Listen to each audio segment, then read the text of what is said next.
Bon ben allez, faut s'y mettre. Ça va être long, je le sens.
Alors bienvenue sur ma chaîne Marchenko, petite chaîne qui débute. Je voudrais commencer par remercier tous les gens qui se sont abonnés ou qui vont le faire.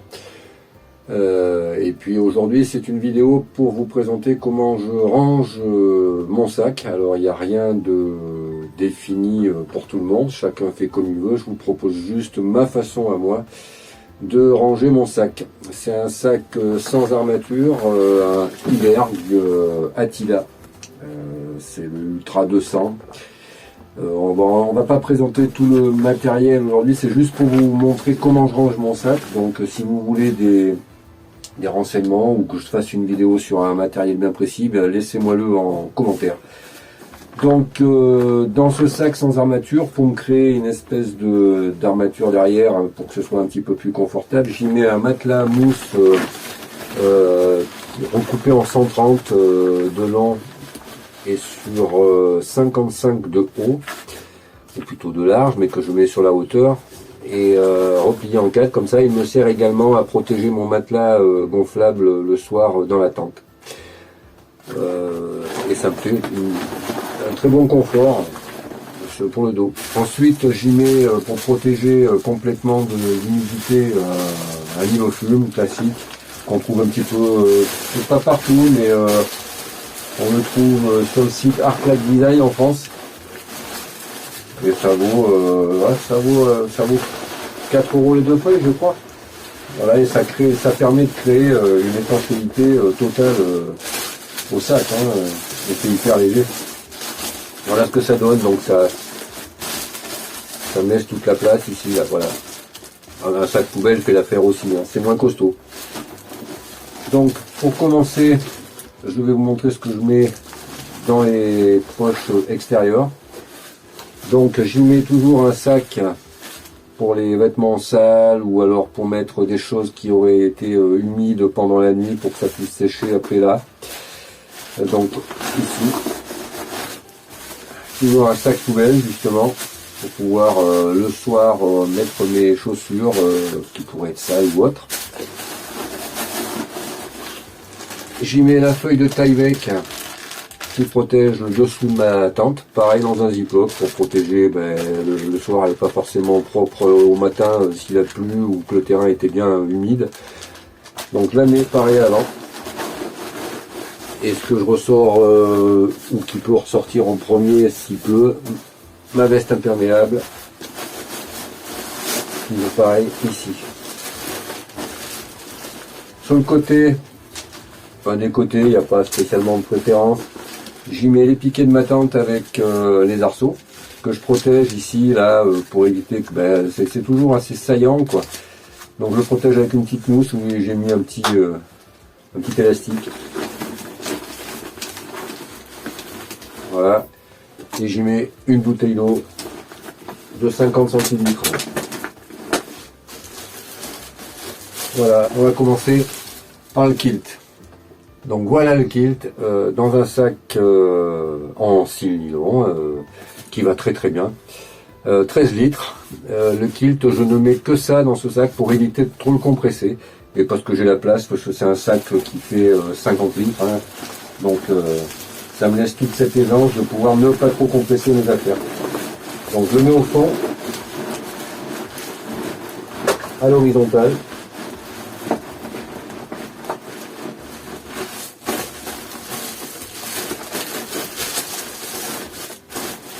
Par-dessus, je mets le matelas. Alors le matelas, je ne prends pas la housse, je le plie comme ça toujours. Et je le mets à plat, comme ceci. Ou alors ça dépend, ça peut être aussi comme ça.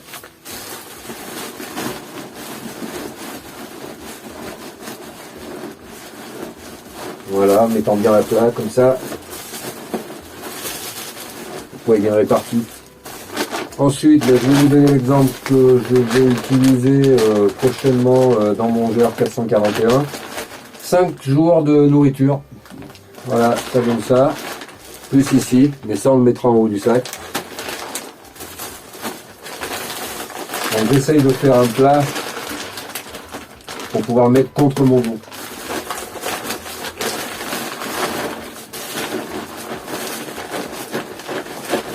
Alors la nourriture, ouais, c'est ce qu'il y a de plus lourd, hein, si ça peut être au milieu du dos ou un petit peu plus bas, entre les omoplates et les fesses, c'est ce qu'il y a de mieux, quoi, parce que sinon ça vous détruit le dos, quoi, hein. Là il y a en tout presque 2-3 kg de bouffe, hein. Voilà. Ensuite la popote.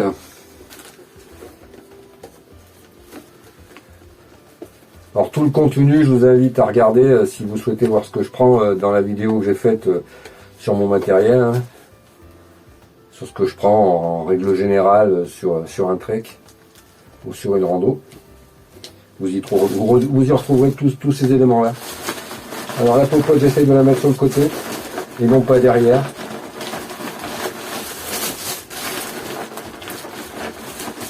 Voilà.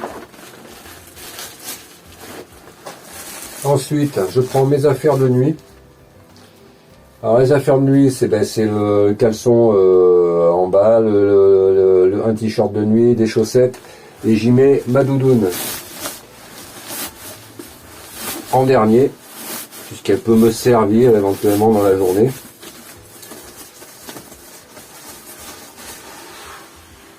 Voilà, là je peux me permettre de... C'est un 8 litres de sac.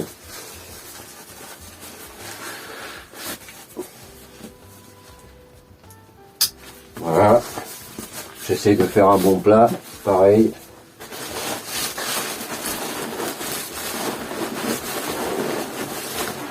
Voilà. Je vous rappelle qu'il y a 3 kg de nourriture. On fait conditions réelles. Voilà, ensuite je vais y mettre ma petite sacoche d'hygiène.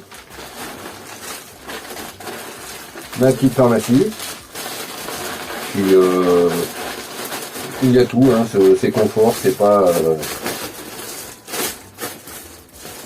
Ensuite j'y mets une polaire,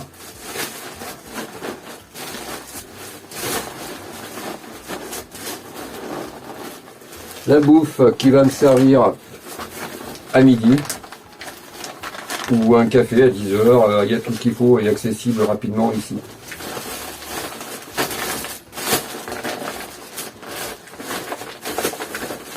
Là, je peux rabattre, je vais le faire rapidement pour les besoins de la vidéo.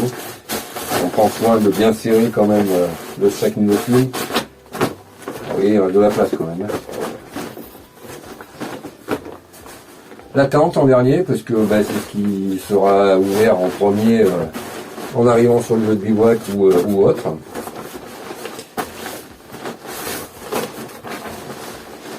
Voilà, et là on va pouvoir fermer le sac. Enfin, le dessus du sac.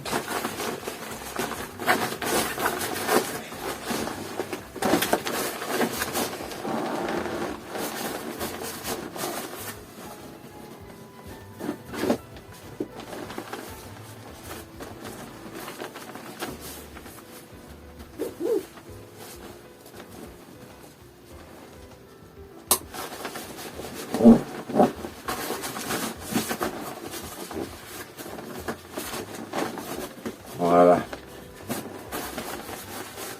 Ensuite, Ici, une flasque avec un filtre.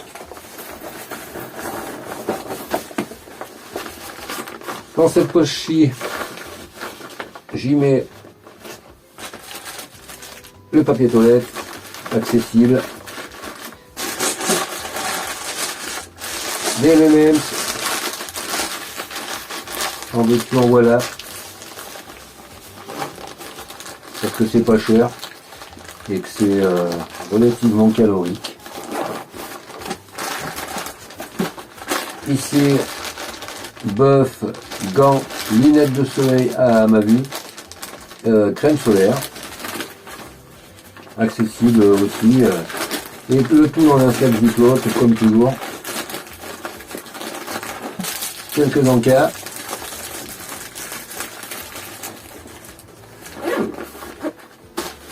Ici, je mettrai une autre bouteille de 50 millilitres, 50 centilitres, pardon. Ici, le trépied de ma caméra. Et voilà. Voilà donc comment je charge mon sac. Ici, éventuellement, je pourrais également y mettre une poche à eau qui pourra être remplie. Et j'ai toute la place pour mettre mes bâtons également, si je le souhaite. Voilà pour mon sac à dos. Je vous propose de passer à la banane.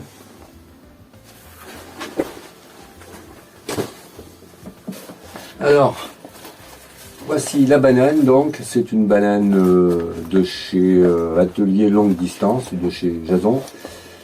J'y ai rajouté un petit mousqueton et un sifflet. Parce que sur le sac, là, il n'y a pas de sifflet. Et puis que ça peut toujours être utile, quoi qu'on en dise. Donc, le contenu complet de cette banane, c'est à peu près 600-700 grammes. De ce que j'y mets moi. Alors, des sacs poubelles, toujours pareil, les petits sacs à crotte, là. Ça va très très bien pour mettre les déchets de la journée. Un sac étanche au cas où il se mette à pleuvoir et que je puisse plus m'abriter pendant un moment pour le téléphone. Mon sac électronique, toujours dans un Ziploc, parce que c'est bien moins cher que le Dyneema et que ça peut être réutilisable. C'est pas aussi costaud, mais ça fait le job pareil pour à peu près 100 fois moins le prix qu'un sac, 100 fois moins cher qu'un sac Dyneema. Ma batterie, ma powerbank Zendur. Câble pour le téléphone, câble pour la montre et câble pour la frontale au cas où, mais c'est rare quand j'ai besoin de la recharger. Le chargeur Anker et le micro, si j'en ai besoin, c'est un micro, le mini micro lavalier Rode. Voilà. Et le tout rangé sur la longueur comme ça. Ici pareil, vous avez le contenu hein, dans le détail de mon sac à dos. Équipe de réparation, couture, tout tient dans un petit sac Ziploc comme ça, il n'y a pas besoin de plus. Un masque au cas où ça reviendrait. La pompe de mon matelas. Ma Nightcore, donc la lampe frontale. Parfois je prends le Sawyer, la micro squeeze. Parfois non, je vais le mettre ici. Mon couteau accessible. Ici un porte-monnaie de chez Artlac Design, toujours pareil pour y mettre carte d'identité, pour y mettre carte vitale, carte de sécu et de la monnaie bien entendu. La cuillère est là et la pelle à caca est là. Le tout est plié soigneusement dans ouais, c'est une mini serviette que j'ai recoupée si tout ce mythe là. Et ça me sert en fait de nappe, je peux nettoyer, essuyer ma popote avec, etc. Un crayon avec du duct tape autour. ça continue de très bien rentrer. Voilà, c'était la présentation de comment je range mon sac, en espérant que ça vous ait plu. Vous pouvez vous abonner à la chaîne si ça vous a plu, et laissez des commentaires s'il y a des choses que vous souhaitez ajouter, ou s'il y a des choses que vous aimeriez que je vous en parle un peu plus. Voilà, et je vous souhaite une bonne journée, et à bientôt.